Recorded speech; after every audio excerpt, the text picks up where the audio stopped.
Today we'll be reading Rikki Tikki Tavi with permission from Heinemann from the Fountas and Pinnell classroom. Rikki Tikki Tavi by Rudyard Kipling, adapted and illustrated by three-time Caldecott Honor artist Jerry Pinkney.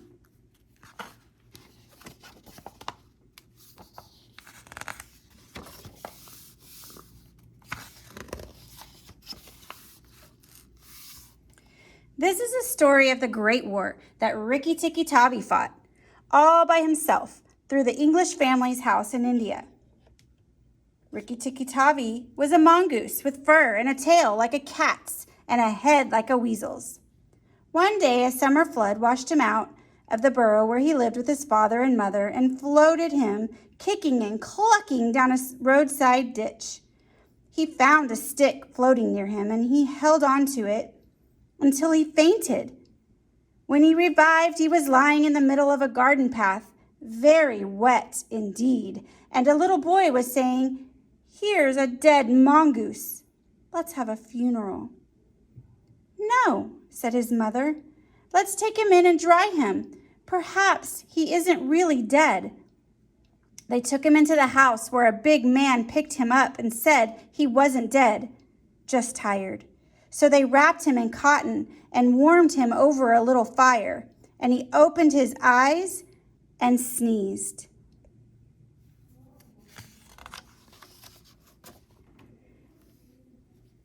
"Now," said the big man, who was the boy's father, "don't frighten him and we'll see what he'll do."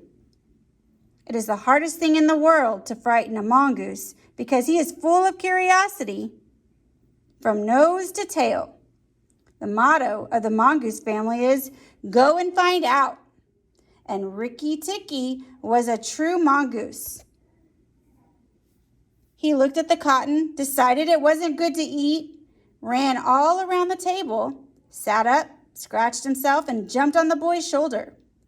"Don't be frightened, Teddy," said his father. That's his way of making friends. "He tickles," said Teddy. Rikki Tikki snuffled at the boy's ear and climbed down to the floor where he sat rubbing his nose.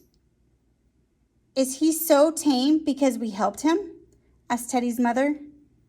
"All mongooses are like that," said the husband. "If Teddy doesn't pick him up by the tail, he'll run in and out of the house all day long. Let's give him something to eat."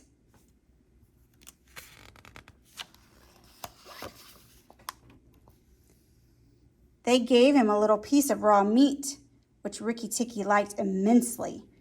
"There are more things to find out about in this house," he said to himself, "than all my family could find out in all their lives. I shall certainly stay and find out." He spent the day roaming around the house. He nearly drowned in the bathtub, but put his nose in the ink on a desk and burned it on the end of the big man's cigar. When Teddy went to bed, Rikki Tikki climbed up too. Teddy's mother and father came in before they went to bed, and Rikki Tikki was awake on the pillow.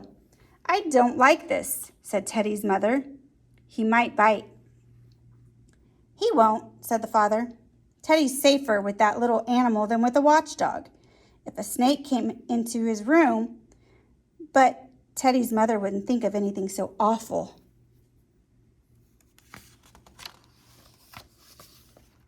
Early in the morning, Rikki Tikki came to breakfast on the porch, riding on Teddy's shoulder, and they gave him banana and some boiled egg, and he sat on all their laps, one after the other.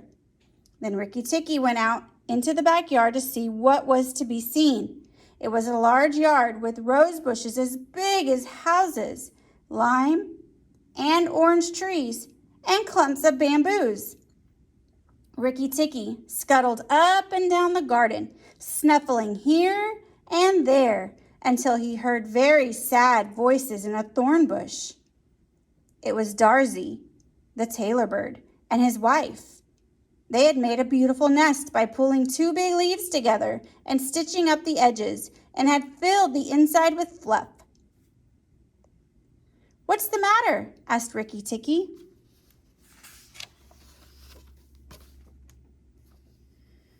"We are miserable," said Darzy.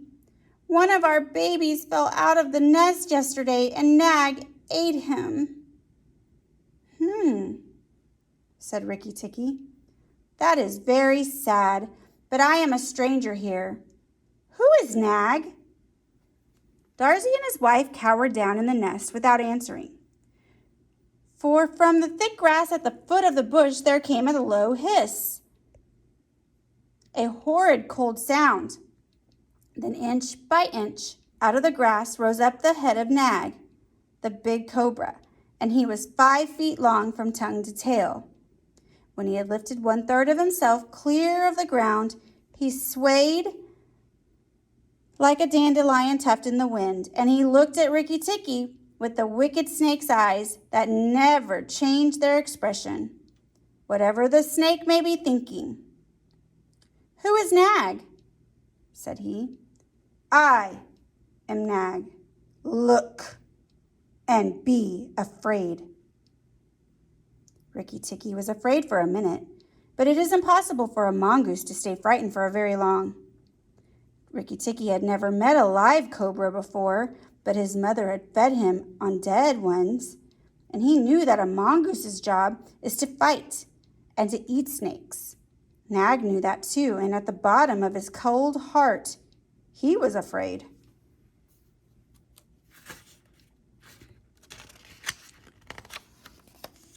"Well," said Rikki Tikki, "I'm looking, but do you think it is right for you to eat baby birds?" Nag was watching for movement in the grass behind Rikki Tikki. He knew that mongooses in the garden meant death sooner or later for him and his family. He dropped his head a little and said, "Let's talk. You eat eggs. Why shouldn't I eat birds?" "Behind you? Look behind you," said Darzy. Rikki Tikki jumped up in the air as high as he could go, and just under him whizzed by the head of Nagaina, Nag's wicked wife. She had crept up behind him as he was talking to kill him, and he heard her hiss as the stroke missed. He came down almost across her back and bit, but he did not bite long enough, and he jumped away from the whisking tail, leaving Nagaina torn and angry. "Wicked, wicked Darzy," said Nag, lashing up and as high as he could reach toward the nest, but Darzy had built it out of reach of snakes. Rikki Tikki felt his eyes getting hot and angry, and he sat back on his tail and hind legs like a little kangaroo and chattered with rage. But Nag and Nagaina had disappeared in the grass. Rikki Tikki did not follow them, for he did not feel sure he could manage 2 snakes at once. So he trotted off to the gravel path near the house and sat down. Rikki Tikki was just a young mongoose, and he was very pleased that he had managed to escape an attack from behind. When Teddy came running down the path, Rikki Tikki was ready to be petted. But just as Teddy was leaning down, something squirmed in the dust, and a tiny voice said, "Be careful, I am Death."